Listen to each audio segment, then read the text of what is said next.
I'm Selena, 30, female. I'm a new mom to a few days old Eddie, male. I wish I could say that this is a happy time for my family, but it is not. I'm going through a divorce right now, and everyone around me is blaming me for it. I know being a single mom is tough, but I can do anything to get my son out of the toxic environment that he would have had to face had I not ended that marriage. I have made great mistakes and I need a few honest opinions, so here goes to nothing. I've been dating Robert since high school and he treated me well. He did all the dreamy things that every girl wants. Plan dates, get me flowers, take me to do my nails and whatnot. The only thing he prioritized over me was his sister and mother, and I never had an issue with that, I guess. I took it as a green flag, actually. I thought, oh well, he treats the women in his life so well. He's a real gentleman. If I ever get to marry him and become his wife, then he will probably treat me exponentially well. Well, I can't even tell you guys how wrong I was. The moment I married him, the chase was over. Now began a new phase, the taken for granted phase. Emotional abuse is something that you realize gradually with time and not at once.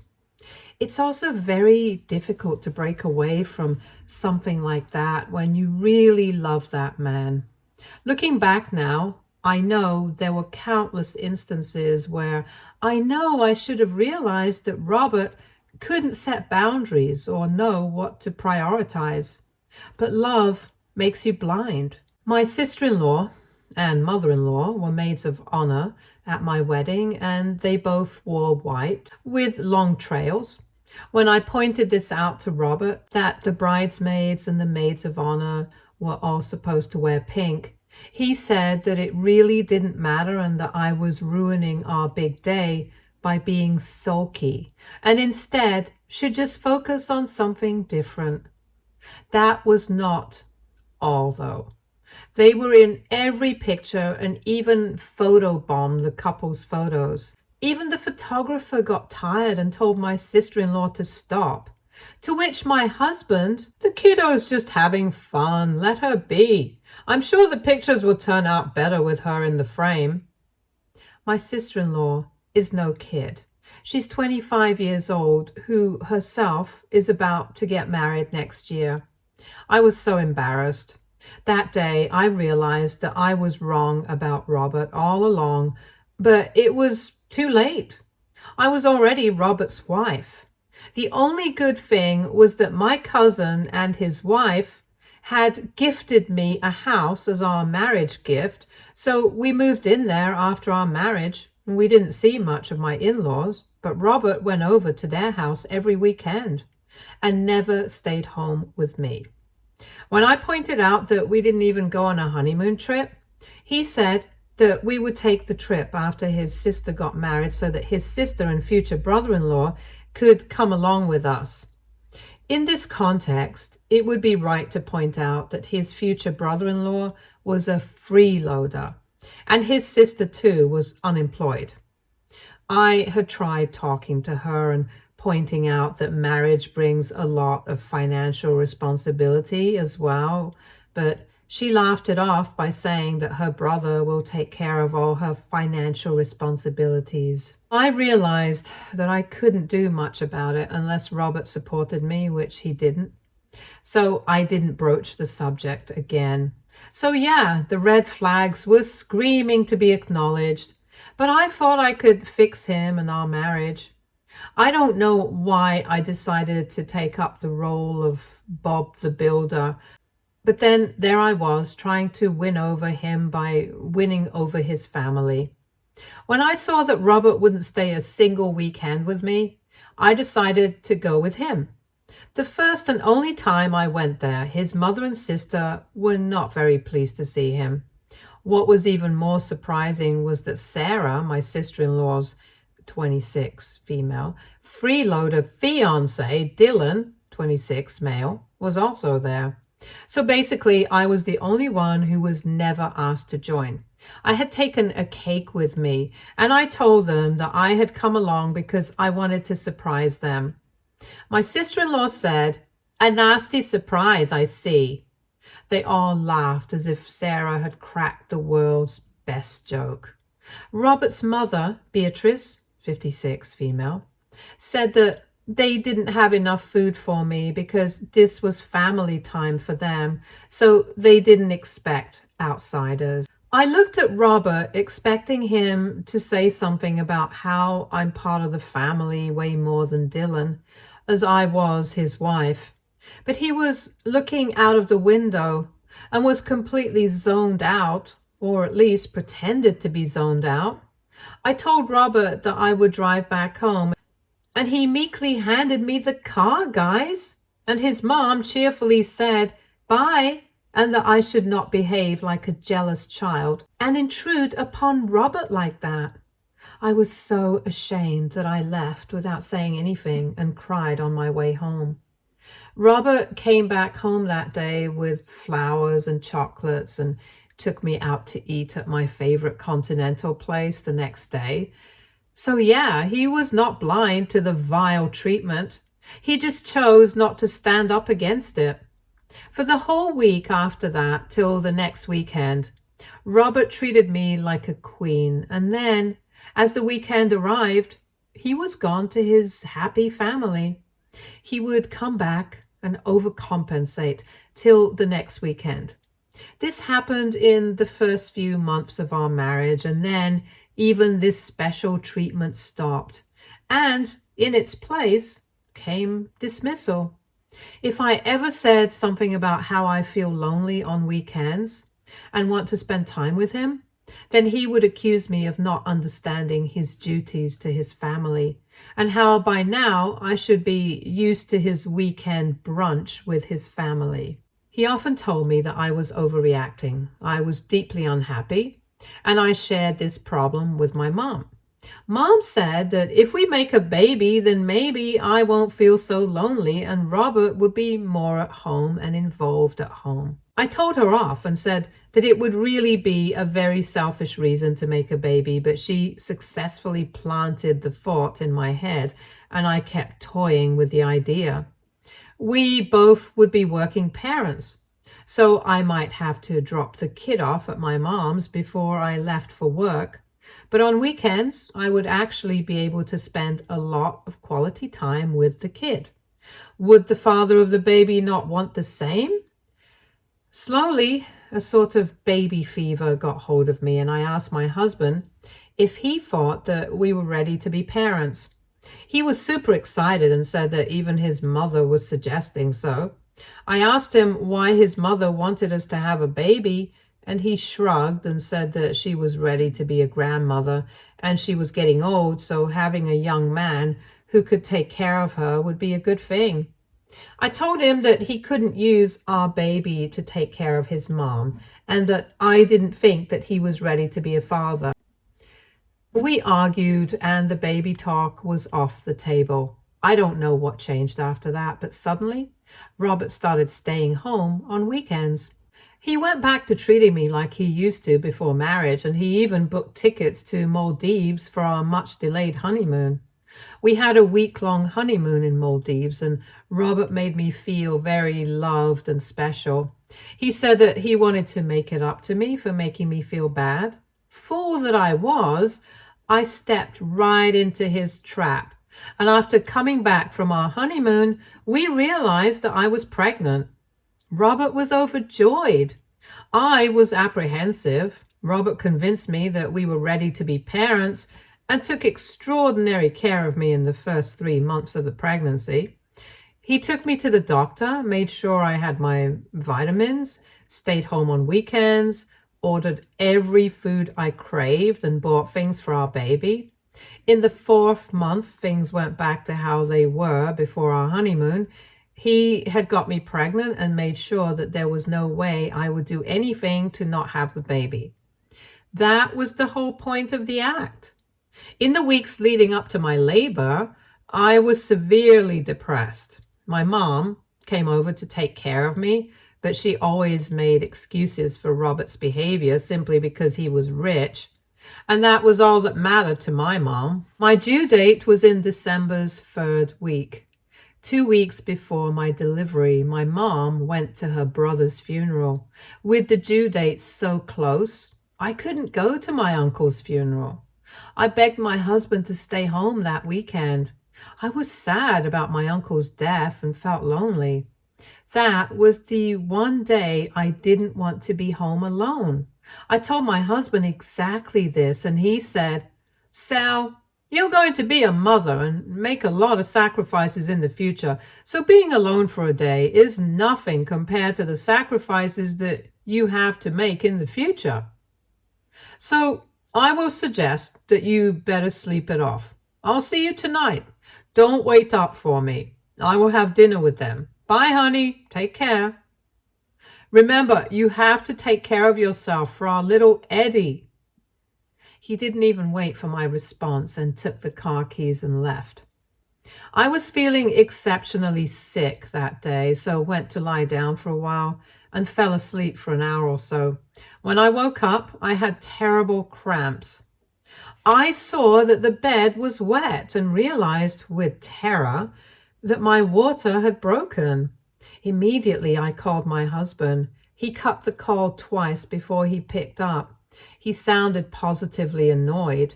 I literally shrieked that my water broke, and he said, "So why are you wasting time calling me? Call the hospital or something. I don't know, man. Gosh. You are a grown-up woman. Pull yourself together and face the situation. I'm literally between brunch with everybody. Even Dylan's parents are here. Stop calling me." The line went dead. I stared at the phone in my hand, then stepped out on the street. Robert had taken the car, so I couldn't even drive myself to the hospital. I flagged down a car. A gentleman stopped his car and quickly held open the door for me. I was rushed to the hospital. The gentleman, whose name was Mr. Singh, did all the formalities and asked me if I would like him to call somebody. I gave him my husband's number, and after some time he came and told me that no one was picking up. Mr. Singh, a stranger, stepped up in that moment. After I had given birth to Eddie, he was the only person who came to meet me. He brought fruits, baby clothes, and chicken wings for me. My eyes watered. I felt like my uncle's spirit had sent this man because he couldn't be here in person. Mr. Singh congratulated me and patted my hand. I gave Eddie to him, and he mumbled a prayer for him. He told me that I reminded him of his daughter, and if I ever needed something, I should give him a call. He left his card with me.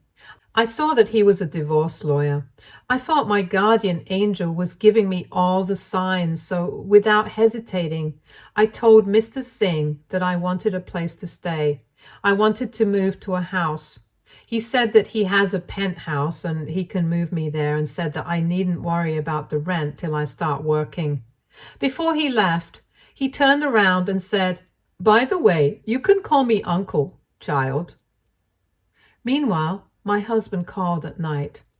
I watched it ring but didn't pick up. I told the nurses that I didn't want my husband to find out I was there, so I asked them to not tell him in case my husband called up. They agreed.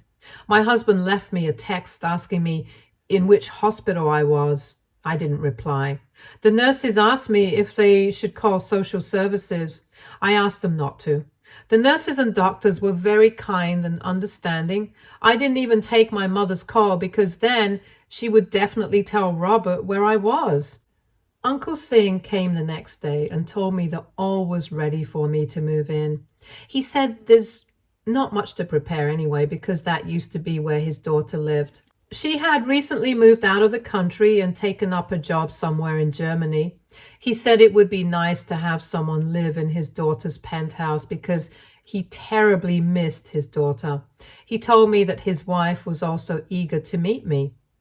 Uncle drove me to their penthouse, which was neat and beautiful.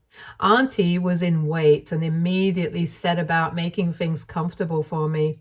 They repeatedly asked me if I wanted something, and I told them that I wanted nothing more than to continue staying there. I then told them everything that happened and asked my uncle to start the divorce proceedings. He asked me if I was sure about it, and I said that I had never believed in something more. My uncle told me to tell my husband about my son's birth, so I texted Robert about it. He told me that it was really careless of me and that we had to immediately go and meet his family with Eddie. I told him that it was bold of him to think that I would take my son to meet his toxic family. He was quiet for a while and then said, "Don't be a kid. We have to take Eddie to his godmother." I asked him who decided that Robert's sister is the godmother, and he asked me to stop being ridiculous because it was supposed to be that way from the start. I couldn't keep it together anymore and screamed, "You know what's ridiculous? It's you. You are the damn joker. I had to take a lift to the damn hospital and give birth alone.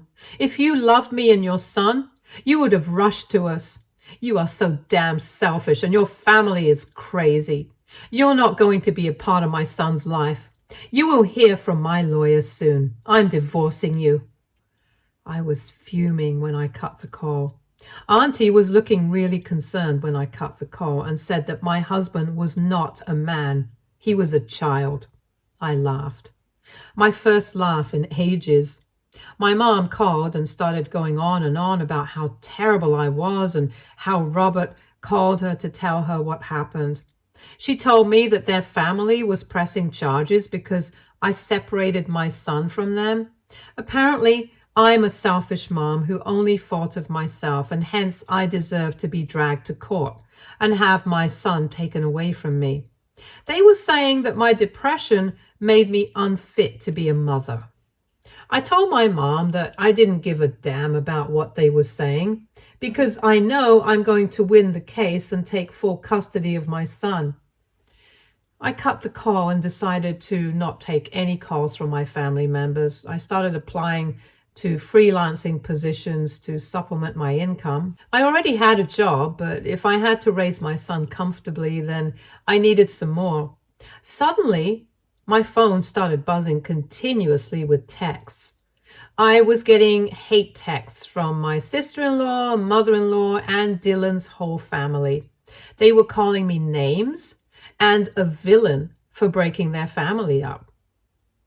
They were threatening to break into my house and take my son by force and saying things like, "The only thing that is saving you right now is the fact that we don't know your address. Otherwise, we would totally come over and teach you a lesson, you stupid." I was shivering while reading these texts when Auntie took the phone from my hand and said sternly, "You're going to eat and get some rest.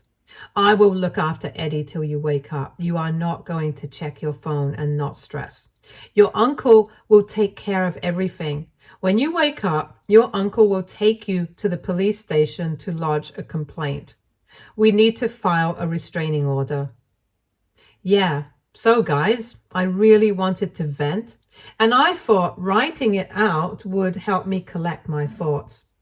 I wrote this while taking a long bath in the bathtub. I will be off to sleep soon. What has been really bothering me, though, is the question that if I did the right thing by not letting Robert meet Eddie, will this affect his child's brain in some way? I don't think Robert is a positive role model in any sense, so I don't know if his presence would have adversely affected him or not. AITA, Update 1. I have been reading your comments, and even though I have to admit it, you guys are right. Divorce is bound to have some sort of an impact on Eddie, and so will the absence of a father. I'm just glad that Uncle and Auntie Singh will give the baby the love he deserves. I talked with Uncle's daughter yesterday. She's a scientist. I was telling her the circumstances under which I ended up in her penthouse. In the end, she said that it was God who designed the meeting. She was really worried about her parents, but now that I was there, she saw her mother genuinely happy after a long time. She asked me to not worry about the rent just yet. I thanked her, and to my surprise, she thanked me back. I can't tell you guys how incredibly lucky I feel. Uncle Singh will be the positive male role model in Eddie's life. I have thought and thought about it, and I think when he starts asking difficult questions, I will answer him as truthfully as I can. I will try teaching him how to become a man and not some sort of mama's pet. Well, I guess we have to see what happens. Well, coming to the update now, after I woke up from my nap, Uncle and I went to file the restraining order. Auntie has been taking care of Eddie, so I can confidently say that Eddie is in good hands. There's been a lot of peace since the restraining order was filed, but today, when I went out to work, I don't know if I'm hallucinating or something, but I think I saw Dylan from the corner of my eyes. I don't know. I could be paranoid. I haven't told Uncle and Auntie about this because I don't want to unnecessarily worry them. The restraining order has been filed against Robert's family, so technically there's nothing stopping Dylan from trying to contact me. I don't want them to find out where I live. I'll keep you guys updated. Update 2. Hi guys. Last night my penthouse got egged. Auntie and Uncle had gone home for the night and I was alone. I ran to where Eddie was sleeping and held him close. He was badly scared and crying his eyes out. I felt so scared and stifled. I was low-key having a panic attack when the egging stopped after 15 long minutes. I couldn't move and just tried rocking Eddie back to sleep. When Eddie fell asleep, I put him on my bed and lay awake by his side. The next morning, when Auntie came to meet me, she was absolutely frantic.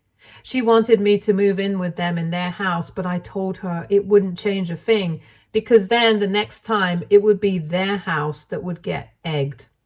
I think I was right in my suspicion. Dylan had followed me, but there's no guesswork in law, so we can't directly file a case against him. We have filed a vandalism charge against unknown people. Uncle is currently getting cameras and a new security system installed as I type this. Our court hearing is next week, by the way. I'll keep you guys updated. Update 3. I am dead tired. This is going to be a short update. I just want the hearing to be over. The drama is going overboard at this point. Last night, Dylan tried to break into the house. The security system immediately notified 911 and he was caught. He was wearing a black balaclava. He was taken away by the cops. On interrogation, it was found that they had a plan of kidnapping Eddie. I could be portrayed then as a careless mother and the custody would go to Robert, but the fact that he was caught changed the whole game.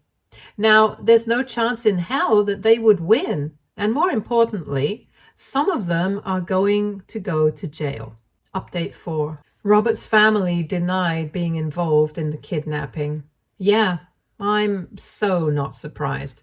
Dylan was head over heels in love with Sarah, but his beloved Sarah has abandoned him. As far as my uncle told me, nobody even went to visit Dylan in custody. We had a court hearing today, and Uncle totally ate Robert up. Things look like they are going to be in our favor. After the hearing, when I was leaving, Robert ran up to me and held my hand. He said he had realized his mistakes and asked me to move back with him and our son. I was tempted to give in, but then I remembered all the times that I had given in, and then things had gone back to as they were. I removed my hand from his and asked him to play his stupid tricks on someone else. I told him he has some growing up to do, and a man who himself didn't behave like a grown-up couldn't be expected to raise a child. A child raising a child is an unheard of thing, isn't it? Boom. Mic drop. He couldn't even get a word out before I got in Uncle's car and left. I mentally fist-pumped myself for this amazing comeback, LOL. What do you guys think of my comeback? Also, wish me luck for the next hearing. Update 5. Guess who got the custody of Eddie and massive child support? None other than your girl, Selena. The only thing is that Robert got visiting rights. I don't think it will be nice to deprive my child of his father, so I am not going to appeal it, even though I am sure that if I do appeal it, we would win. I don't want Eddie to grow up and blame my selfish desire to win as the reason for his dad being someone he doesn't know. I told Robert exactly this, but I said that I have a condition. He can never take Eddie to meet his grandmother and sister. If I find out anything fishy going on behind my back, then I won't hesitate one bit in terminating his visiting rights. I have landed a very well-paying freelancing job along with my regular job. I'm also starting a blog for new single moms, which is gaining a lot of popularity. I'm getting a few sponsors already. You guys can check out my blog too. Gosh, I'm so excited for this new mom life. As of now, mom life is treating me well. I love being Eddie's mom. Also, my mom is back in the picture after the kidnapping attempt. She's finally convinced that I did the right thing by getting out of that marriage. She apologized to me and thanked Uncle and Auntie profusely. The first time she saw her grandson, she cried. She held Eddie close and cursed Dylan. She said she couldn't believe that someone would actually try doing something so horrible to a child. There's no bigger pain for a child than being separated from his mother. I couldn't agree more. Dylan's trying is ongoing. Uncle says that with that kind of evidence against him, there's no doubt that he's going to jail. Meanwhile, Sarah is already getting married to some rich old guy whom she met at a party. Apparently, they're getting married after only dating for a week. I'm getting updates of their family from a friend who stays near Robert's house. Your girl is getting all the tea. Oh, by the way, I had asked Robert to move out of our house. I mean, come on. It was a gift from my side of the family, so it is only fair for him to move out. He moved out this week, so I'm going to return to my old house. I'm so thankful to the Singh family that I don't even know how to show it to them. I stayed with them for 2 months for free. I tried paying them rent, but they wouldn't accept it. In the end, they only took a month's rent and said that that itself was my uncle's fee for representing me and that they wouldn't take a penny more from me. Update 6. Guys, sorry, I couldn't get back to you guys sooner. I know, it has been 6 months, but gosh, being a mom is a full-time job. Thank God for my mom and auntie. They take turns to look after Eddie when I go to work. These 2 women have been a real help. I come back home to eat tasty, nutritious meals, and then I can spend the rest of my time playing with Eddie before he goes to sleep. My uncle visits us every weekend, and I met his daughter too, who has recently come from Germany. She stayed a week with us, and she's just as kind as her mom and dad. When she was about to go back to Germany, I asked her to be the godmother of my son. She hugged me and Eddie and cried her eyes out. My cousin, the one who gifted the house, is the godfather of Eddie. When I told him what all had taken place in the last 6 months, he was not surprised. He said that he always got immature vibes from Robert and had his doubts. He was just sorry that he couldn't be there for me during that time because he was out of the country himself. So I couldn't get in touch with him. And even if I had managed that, it wouldn't have been of any help. These few months have been the time of many of Eddie's first. He learned to roll over and try crawling. He also said his first word, B. My mom tells me that it's just a random sound that he made, but hello. He really likes his bumblebee soft toy. Robert keeps on sending new toys every month. He visited us last week, and it was really awkward between us. It kind of hurt me too that the man I loved so much has become a stranger. But I guess that's life. Bad things happen, but one has to keep their head up. I left Robert alone to play with Eddie. It was a good idea because I could get a lot of work done as Robert looked after the baby. When I was done with all my work, Robert had already put baby Eddie to sleep. He was lying on Robert's chest, and he looked absolutely tiny and fragile. Robert himself was half asleep, and it filled my heart with such sadness of what it could have been. My therapist tells me that it's only human to feel this way, and therefore to not feel guilty over being sad for Robert. So I pulled myself together and clicked a picture of father and son. I got that picture framed and gifted it to Robert on his birthday. He looked at it for a long time and then thanked me. I think that there's a significant change that has taken over him now that he is a father. A change that was a long time coming. Stay tuned for more stories from our girl relationships.